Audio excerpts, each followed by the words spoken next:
মায়ের ভালোবাসায় বদলে গেল আরিয়া। রাগী মেয়ের জীবনে এলো নতুন আলো।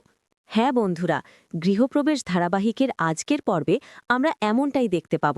২০ বছর আগে শুভলক্ষ্মীর ছোট মেয়ে শ্রী হঠাৎ করেই হারিয়ে যায়। অনেক খোঁজ করেও তাকে পাওয়া যায়নি। কেউ জানত না শুভলক্ষ্মীর শত্রু আকাশ সেইনি শিশুটিকে চুরি করে দূরে নিয়ে গিয়ে তার নাম দেয় আরিয়া। বিদেশে বড় হয় আরিয়া, অস্ট্রেলিয়ায় পড়াশোনা করে, স্বভাবে হয়ে ওঠে রাগী আর জেদি। পড়াশোনার জন্য পরে আরিয়া ভারতে আসে। কাকতালীয়ভাবে সে ভর্তি হয় সেই একই কলেজে যেখানে পড়ে সাঁঝ, শুভলক্ষ্মীর জায়ের মেয়ে। প্রথম থেকেই সাঁঝ আর আরিয়ার মধ্যে ঝামেলা লেগেই থাকত। ছোটখাটো বিষয় নিয়েও তাদের তর্ক হতো, আর আরিয়ার রাগী স্বভাব সবাইকে অস্বস্তিতে ফেলত।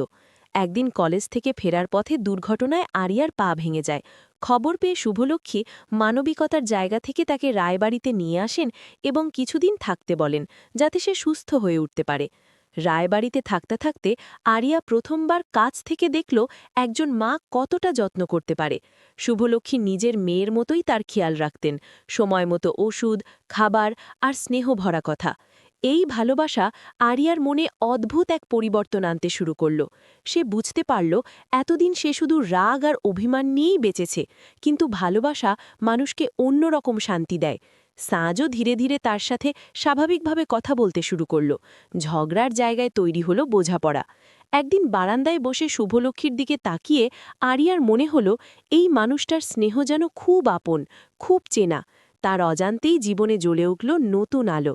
সেদিন থেকেই রাগী আরিয়ার জীবনে শুরু হলো এক নতুন পথ, মায়ের ভালোবাসায় বদলে যাওয়ার পথ।